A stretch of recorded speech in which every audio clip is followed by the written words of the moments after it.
সুপ্রিয় দর্শক, আসসালামু আলাইকুম। আজকে বাড়িতে এসেই কিছু কাঁঠাল কাটলাম। গাছে এত এত কাঁঠাল হয়েছে যে কাটার লোক পর্যন্ত নেই।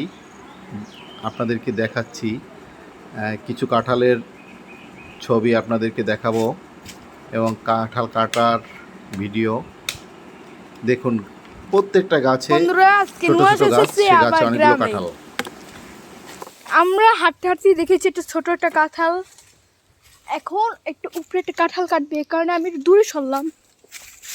দেখেন সবাই, দেখেন কি সুন্দর কাঁঠালটা কাটে। এই আচ্ছা সবাই দেখেন কাঁঠালটা কি সুন্দর না? এখন আমাদের আরো কাঁঠাল আছে, আমরা আরো কাঁঠাল কাটবো। অথচ আমাদের মোট 2টো কাঁঠাল কাটা হয়ে গেছে।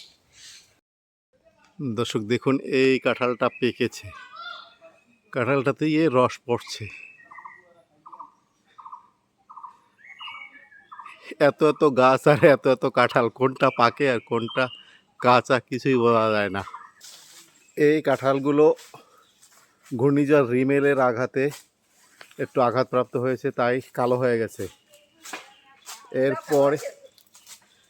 এরপরে আরও দেখাচ্ছি আপনাদের। ওই যে দূরে দেখেন, এই কাঁঠালটা ফেটে গেছে ঘূর্ণিঝড় রিমেলের আঘাতে। এখানেও আছে প্রায় 6-7টা কাঁঠাল এই এক জায়গায় হয়েছে। হ্যাঁ,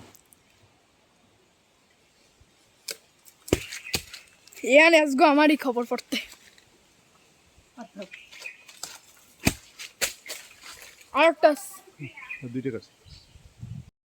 আমরা কাঁঠাল কাটতে যাই, আমরা দেখি কি আমরা প্রায় 4টা কাঁঠাল, 8টা কাঁঠাল আমরা দেখেছি একসাথে মিললে।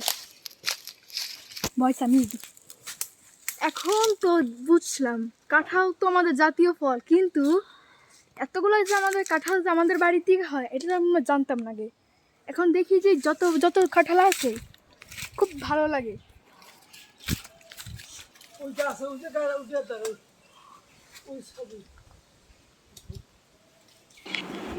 দর্শক দেখুন, গাছের একদম মগ ডালে কি পরিমাণ কাঁঠাল হয়েছে। এই কাঁঠালগুলো পাড়ার লোক পর্যন্ত নেই।